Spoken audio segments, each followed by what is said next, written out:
Dans cette vidéo, je t'explique comment prospecter les sites qui ont un mauvais temps de chargement. Dans la dernière vidéo, je vous ai expliqué comment on a pu récupérer des dizaines d'adresses email sur des sites, dans des SERP que l'on souhaitait.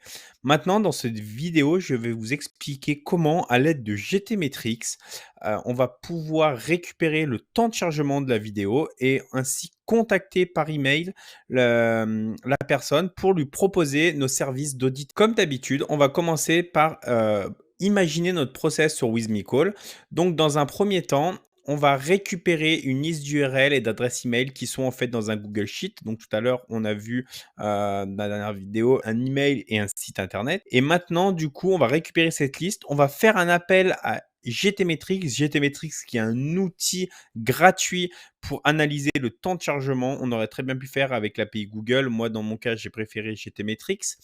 Ensuite, on va récupérer la note. Si la note est supérieure à C, donc C, D, E ou F, alors on va envoyer un email de prospection pour lui proposer en fait un audit et lui proposer de lui augmenter sa note et donc son temps de chargement. Comme d'habitude, on va partir sur le scénario. Dans un premier temps, on va voir le scénario. Ensuite, on découpera module par module comment fonctionne chacun des petits modules. Vous allez pouvoir retrouver le scénario dans la description avec le lien. La ressource est gratuite en téléchargement. Le fichier Google Sheet est du coup un email, un site internet, comme on avait vu tout à l'heure, avec une page qui se positionnait sur les mots-clés agence SEO, Paris, Lyon et consultant SEO, Marseille. Je lance, je récupère en fait le premier élément, je fais un appel à l'API GTmetrix. Je suis obligé d'attendre 90 secondes parce qu'en fait, il faut que le temps que GTmetrix génère le rapport, il y a à peu près 1 minute. Moi, j'ai préféré mettre un sleep, donc une attente de 90 secondes. Puis, on va récupérer la note. Et ensuite, cette note, on va l'ajouter dans un fichier avec l'URL, l'email, la note. En fait, on va la stocker pour vérifier.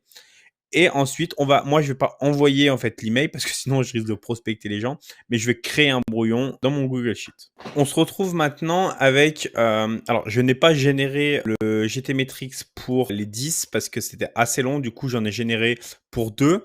Donc, on se retrouve maintenant du coup avec l'URL, la note et l'email, comme nous avons pu le voir. Donc, dans un premier temps, la première chose à faire, c'est d'utiliser le module Search Raw du module Google Sheet. Ça, c'est un module qu'on utilise tout le temps, que j'ai utilisé dans quasiment toutes mes vidéos pour rechercher les différentes lignes d'un fichier. Donc, pour cela, Search Raw, on se connecte à notre compte Google, on sélectionne le spreadsheet qu'on va vouloir utiliser. Dans mon cas, c'est le spreadsheet liste de mots-clés et l'onglet email. Je sélectionne sheet name email et je veux récupérer l'ensemble des lignes. Ensuite, on va utiliser le module HTTP pour faire un appel API, donc le module HTTP et le module Make a Request pour faire un appel API à GTmetrix. Donc, si vous ne savez pas comment utiliser une API, je vous conseille soit de faire appel à un développeur, soit de vous renseigner un peu, soit sinon de fournir la documentation de l'API GTmetrix à ChatGPT.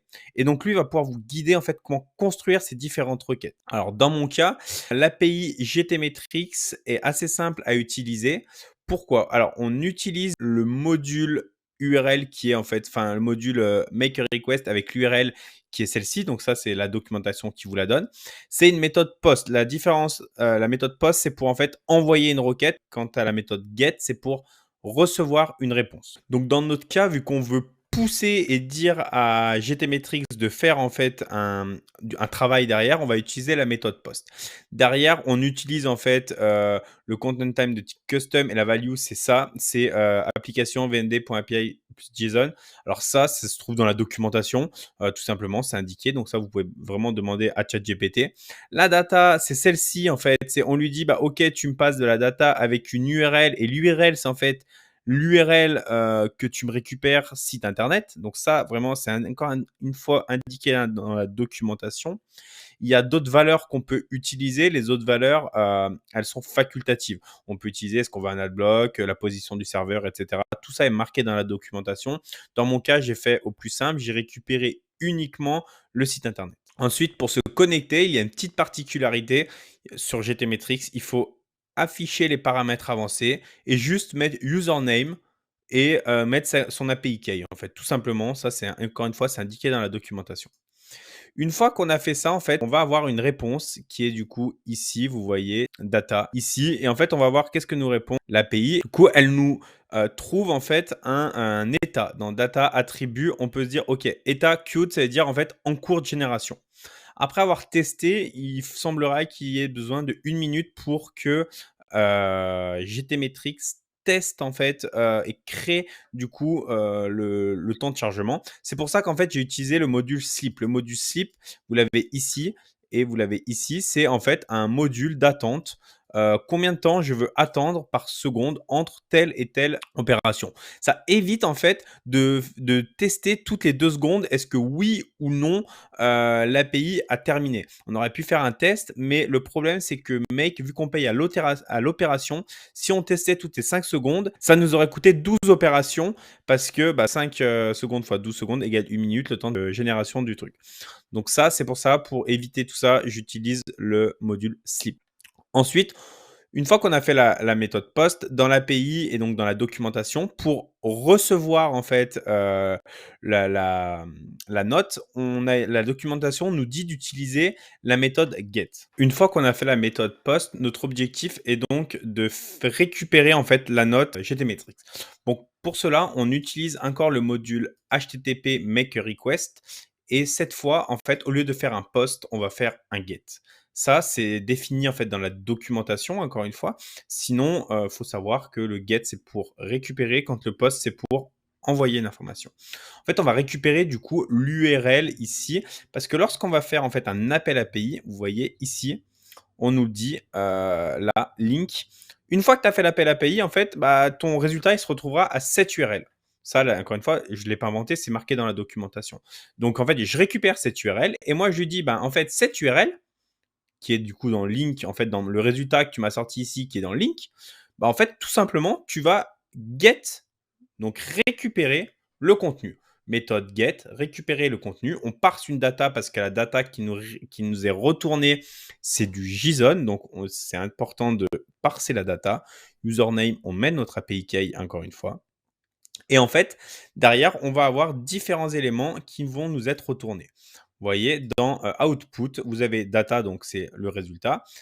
Et dans data, on a l'attribut. Et dans attribut, on peut voir qu'en fait, on a différentes choses, GTmetrix grade et l'URL, qui peuvent être importants et qui peuvent nous servir. Donc, en effet, l'URL appelée, c'est théophileordinas.fr et son grade, donc sa note, c'est une note 2C. Donc là, c'est des données qui vont nous être utiles. Ces données, maintenant, il va falloir les stocker dans un Google Sheet. Donc là, on va utiliser le module Google Sheet à 2 euros. Ça, c'est un module qu'on a utilisé plusieurs fois dans les différentes vidéos pour ajouter une ligne.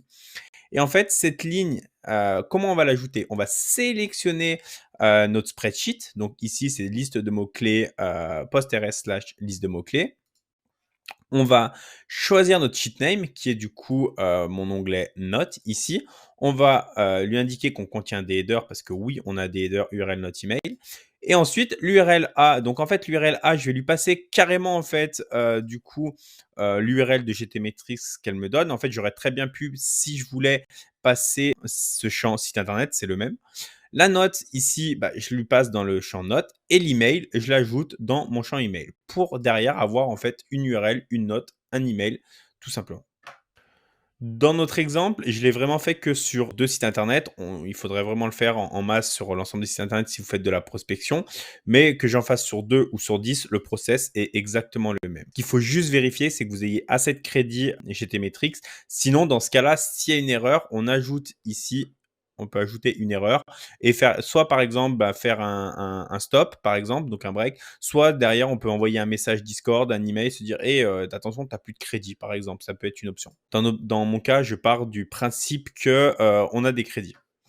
Ensuite, une fois qu'on a fait ça, dans notre process, on s'est dit maintenant on veut envoyer l'email. Moi, j'ai pas envie d'envoyer l'email parce que sinon je vais spammer un peu les personnes. Donc je vais créer un brouillon, mais sinon le process est exactement le même. Alors, juste avant, là, dans notre process, on avait vérifié que la note devait être supérieure à C avant d'envoyer l'email. Là, dans le template, je me rends compte que je ne l'ai pas fait, donc en fait, on va le faire en live. Donc pour ça, on va ajouter un filtre ici. On va cliquer sur Setup a Filter et note supérieur à C. Donc qu'est-ce qu'on va on va lui dire? C'est est-ce que la condition donc ma condition, c'est ici récupérer la note, contient donc notre attribut, il est, GTmetrix A étant n'est pas égal, not égale à A ou not equals to B. Donc en fait là, si ma note n'est ni A ni B, alors ça va créer le brouillon. Donc c'est C, D, E ou F. Maintenant, le module qui est important, c'est comment créer un email. Alors pour créer un email, vous avez le champ email. C'est le module vraiment que je vous conseille d'utiliser, au sein de Make. C'est le module de base.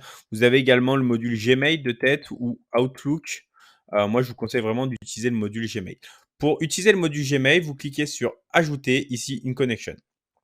Alors, juste un petit conseil, si vous utilisez Google Suite, tout ce qui est arrobase, par exemple johnnythévenin.fr dans mon cas et qu'il est connecté à votre Google Suite, vous n'aurez pas de problème. Si par contre vous utilisez un Gmail, alors là vous risquez d'avoir un problème de sécurité. Donc j'ai fait un petit tuto pour vous expliquer comment connecter, Gmail à Make. Je vous laisse vous inscrire à la petite formation gratuite qui est avec le lien en description où en fait j'explique comment faire. Sinon il y a vraiment la documentation sur le site de Make. Maintenant, du coup qu'on a, donc là, on a le module dans le module email, on a send d'email. C'est vraiment le module qu'on devrait utiliser si on voulait envoyer un email. Dans mon cas, je vais utiliser le module create a draft, donc pour faire un brouillon. Create a draft, du coup, qu'est-ce qu'on va lui passer? On va se connecter, on va lui dire, bah, OK, tu vas me créer, dans le folder, donc dans le dossier brouillon. À tout, c'est à qui est-ce qu'on envoie l'adresse email. Donc moi, l'email, je vais l'envoyer à mon email que j'ai récupéré ici, parce que c'est du coup mon correspondant. Le subject, donc c'est sujet, votre site est lent à charger, par exemple. Ça, c'est voilà, vraiment, là, j'ai mis un mot, une phrase au hasard. Je vous laisserai vraiment la copyrighter comme vous le souhaitez. Ensuite, là, vous avez soit vous écrivez votre texte en HTML, soit ce qu'on appelle en plain text, c'est-à-dire les espaces, etc. Moi, je vous conseille d'utiliser le plain text. Si vous ne savez pas utiliser l'HTML, c'est beaucoup plus simple. Et derrière, tout simplement, bonjour, il semblerait que votre site ait un problème de temps, un temps de chargement assez faible avec une note de, du coup, on lui passe en paramètre la note GTmetrix. Est-ce que vous seriez disponible pour que je vous présente un plan d'action applicable gratuitement? En fait, pour que la personne réponde directement à mon email et pour que ça lui facilite la tâche. Et en fait, on se rend compte que dans mon cas, j'ai mes deux brouillons qui ont été faits à ordinas.gmail. Votre site est lent à charger. Il semblerait qu'il ait un temps de chargement assez faible avec une note de C. Et là, pareil, avec une note de A. Alors lui, étant donné que le filtre a été fait après le test, c'est normal. Sinon, en fait, le A, vu que le filtre ne serait pas passé, en fait, ça n'aurait pas dû créer le brouillon. J'espère que cette petite vidéo vous sera utile et que derrière, vous allez pouvoir prospecter donc différents clients, prospects pour aller leur proposer des audits SEO, que ça soit des briefs de rédaction. Là, dans notre cas, c'est des temps de chargement. On pourrait penser à plein de choses. On pourrait aller vraiment beaucoup plus loin. C'est vraiment en fait comprendre le concept de comment récupérer des adresses email, comment récupérer des sites, pardon, des adresses email et en fonction de ça, derrière, les prospecter à l'aide d'un outil. On aurait pu aller plus loin, par exemple, en récupérant le nombre de mots-clés positionnés. Si le nombre de mots-clés positionnés sur SEMrush est inférieur à 1000, par exemple, on pourrait leur dire leur proposer une stratégie de contenu. S'ils n'avaient pas assez de backlinks et donc appeler l'API Majestic ou SEO Observer pour récupérer le nombre de backlinks, alors on aurait pu leur proposer une stratégie de netlinking. Donc voilà, je vous conseille vraiment d'adapter en fait ce scénario et d'en faire bon usage.